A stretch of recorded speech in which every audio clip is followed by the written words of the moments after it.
Genesis 33. Jakobo a bona Esau a itla le banna ba gagwe ba 400. Ka gona a arolela Lea le Rachele le magoba a gagwe a basadi ka babedi bana.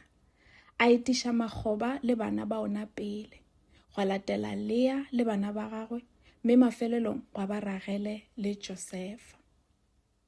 Jakobo a ba eta pele ka moka, gomme a obama ga šupa ge a batamela mogolwagwe.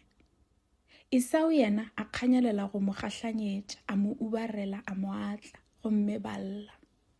Ge Esau a lebelela mme a bona basadi le bana, o ile a mmotšiša a re, batho ba bana le go lwena ke bomang?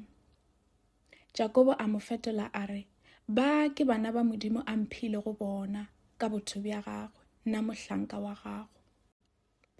Ke moo magoba a basadi ba tlilego le bana ba ona ba obama. Go atla Lea le bana ba gagwe, mme mafelelong go atla Josefa le Rachele ba obama. Esau a mmotšiša a re, a dihlopha tšela ka moka ke gahlanego natšo ke tša eng? Jakobo a mo fetola a re, e be e le tša gore o ntebelele ka botho, mong wa ka. Eupša Esau a re, ke na le tše di lekanego morwarre, e tshwarele tšeo tša gago. Jakobo a re, aowa hle, ga eba o ntebelela ka botho, amogela seloba sa ka. Go bona sefahlego sa gago go nna, go swana le go bona sefahlego sa Modimo, gobane o bile yo botho go nna. Hle, amogela seloba se ke go tlišeditše go sona. Modimo o bile yo botho go nna, ka gona ke na le tšohle tše ke di nyakago. A fela a mo kgopela go fihlela a di amogela. Esau a re thote re tloge, ke tla go eta pele.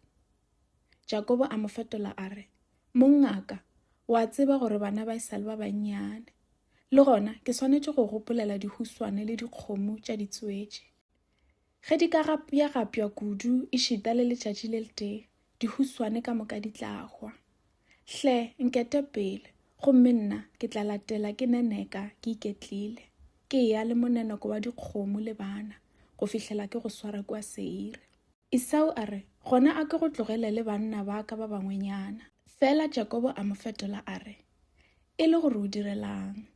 Nna se ke se nyakago ke gore fela o ntebelele ka botho, mong wa ka. Ka lona letšatši leo Esau a swara leeto la go boela Seiri. Jakobo yena a ya Sukote, moo a ilego a ikagela ngwako gona le makuba a dikgomo tša gagwe. Ke ka fao felo fao go ilego go arewa leina la Sukote. Jakobo ge a boa Mesopotamia, o ile a fihla a bolokegile motseng wa Shekeme, nageng ya Kanana, gomme a hloma mešaša ya gagwe go lebana le motse. Setsha seo a hlomilego mešaša ya gagwe sona, a se reka go ditlogolo tša Hamore, tatago Shekeme, ka dipapetlana tše silebere tša legolo.